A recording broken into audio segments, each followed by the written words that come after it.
Hi again, this is Talena from Vancouver area of British Columbia, and I'm doing another video about pre-op diet. And this is the same for either the gastric bypass, also known as the roux, or the gastric sleeve, because a little anatomy lesson. This is why you have to do a pre-op diet. So I mean, yeah, you lose weight from it, but the idea is to shrink the liver. Commonly, people who are obese and overweight have a fatty liver. It could be just from weight, or it could be from alcohol consumption, or a combination of both. So you need to you need to shrink the liver, because the way the anatomy is that the left part of the liver that goes this way, so this is my left side, that goes over the stomach, it goes right over the stomach, and it's the thinner side, but they have to lift that off the stomach in order to have good access to it during the surgery. And if it's too heavy, they can risk damaging the liver with the implement they use to hold it back. It's not that the implement can't hold it back, but it's the matter of the weight of it on the tool. Did I have red stuff on my teeth? No. The weight of it on the tool could just kind of cause little tears maybe. Anyway, you don't want to do that. Don't even go there. So you have to do a pre-op diet. Depending on the person, depending on your situation, the nutritionist and the doctors may recommend minimum 2-week diet, or it could be more for some people.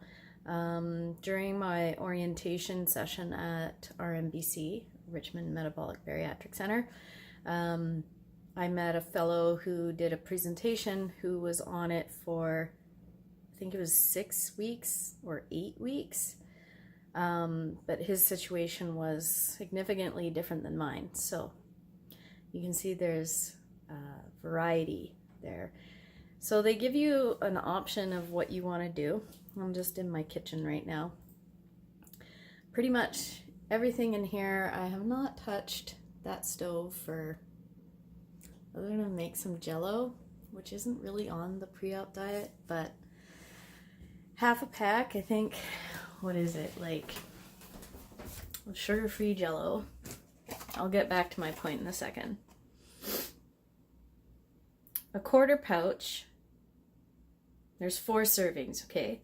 So 1 serving has 1 gram of protein and nothing else in it other than a bit of sodium. So if you ate half this pouch, where, I don't know, I know you guys can read it, but it's backwards to me. If you ate half of this, you get 2 grams of protein, and there is 10 calories per gram of protein, which adds 20 calories to your day. So sometimes I have a little jello just to fill the void. However, I have been doing okay. So they give you a choice for the pre-op diet, and the nutritionist will offer you a food-based diet, and they design that based on your profile, again, blood work, you personally, and it's the same food every day. There are substitutions that they'll list. For example, on the pre-op diet food one they gave me to try, I tried it before I had to go on the pre-op diet to see if I liked it or not, because there was also another way of doing it, which was shakes. So I trialed out the pre-op diet with the food, and for example, that diet was a quarter cup of plain oatmeal with a cup of milk and 1 apple for breakfast. Then for a snack, it was like a quarter cup of fat-free, sugar-free yogurt and blueberries, like half a cup of blueberries. Lunch was a spinach salad with chicken. I think it was 2.5 ounces of chicken, 2 cups of spinach, and quinoa. And if you didn't want quinoa, you could make brown rice or I think 1 piece of whole grain bread. Anyway, there were some substitutions if you didn't want to eat the same thing every day. And then the dinner was like romaine, chopped romaine with chicken again, quinoa. So meat substitutions, they said same amount of other meats like beef or pork as long as it was lean. And yeah, you could do that and kind of mix it up a bit. And the only thing that I liked in that diet, like I don't mind salad once in a while, but they said, oh, get a no fat dressing. And there's a bunch of other stuff in the food-based diet that you can't have, like a lot of spices, like garlic and onion. Hello, who doesn't live off garlic and onion? I know that's like a mainstay spicing in all of my cooking, and like I can't eat meat without that stuff on it. It's just blah. Anyway, so when I was looking at the no-fat dressings that were available at my local Save-On, there was really nothing to pick. So I thought, oh, Italian. They had a no-fat Italian because it couldn't be creamy either. No cream-based ones, okay? So I look, and sure as shit, there's garlic and onion in it. And I'm like, okay, well, there's no other choices. So I'm like, what am I going to have on this salad? And turns out you could put like a balsamic vinegar or lemon on it if you wanted. But anyway, I ended up not digging the whole food diet. It was a shit ton of prep. I hate prepping food. It's just always been my kind of pet peeve. I worked as a line cook for friggin' a long time, and I ended up hating cooking after it. I'm good at it, but I just hate doing it. So too much prep for eating a bunch of shitty tasting food. The yogurt tasted like chemicals. I don't like that. I normally eat like whole natural stuff, right? Like proper Greek yogurt. Anyway, this stuff was garbage. I literally threw out the container after I ate one serving, and I didn't eat. And I told the nutritionist that this is garbage. I'm not eating it. So long story short, I went for the shake. Now you could do a combination of the shake and the food. So you could do like a week of the shakes and then a week of the food-based diet if you want.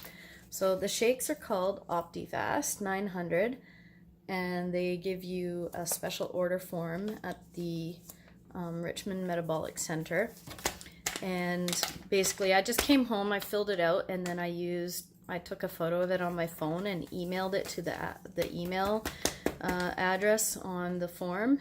And I think I sent it in on a Tuesday night at like 10 o'clock. Wednesday morning, they had processed the order. Thursday, it was at my house. It came from Vancouver, and I live in Coquitlam, so not far. Really fast. So I'm on a 2-week pre-op diet. I drink 4 of these a day, and it was $152. And it's from a medical supply company. Now I'm telling you, the first shake I had on the Monday morning 2 weeks ago, I was just, oh my God, it was gross. And I was like, how am I going to do this for 2 weeks? I don't want to, sorry, I just had some Jell-O. I don't want to waste this money, so, okay, yeah, it tastes gross. Maybe if I have another one, maybe if I get hungry enough, I'll actually like the taste of it. Well, by the second one, after the second one, I was like, yeah, it's not the greatest. The third one, I was managing the taste better.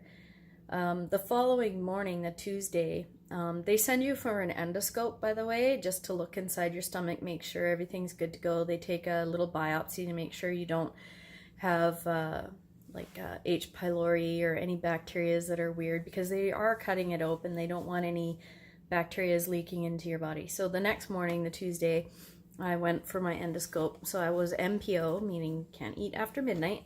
And by the time I got home Tuesday, I quickly drank one of my shakes and slept off the rest of the midazolam they gave me for the endoscope. By the end of Tuesday, I was doing okay. I didn't feel hungry, and but by Wednesday I was like, oh, I'm not really going to the bathroom too much. So I emailed the nutritionist, and she said that I could have Metamucil once a day, or 2 cups of non-starchy vegetables to help with bowel movements.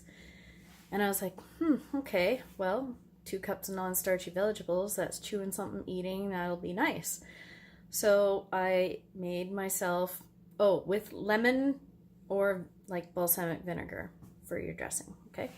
So I didn't have a lot in the house at the time, but I cut up the rest of the romaine that I had, some cucumber, whatever, it was just something, threw some balsamic on it.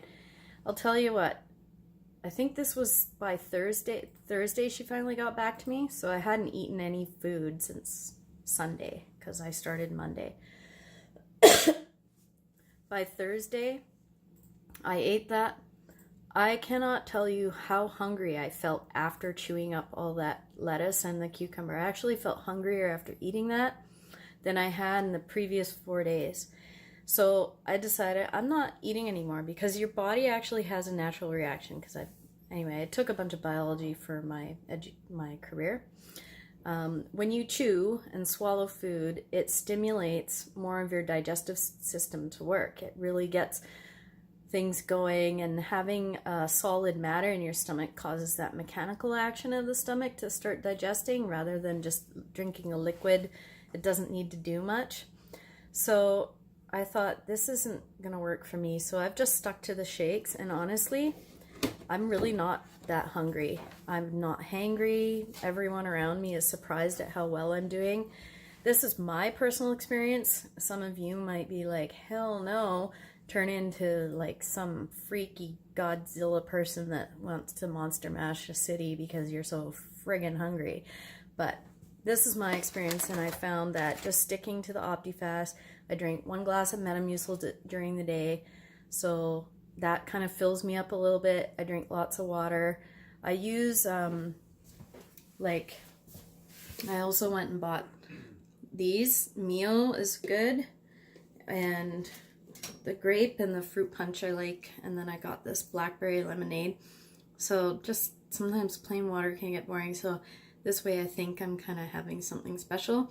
And these two are going to come in handy post-op, because a lot of people apparently can't tolerate the taste of water for whatever reason.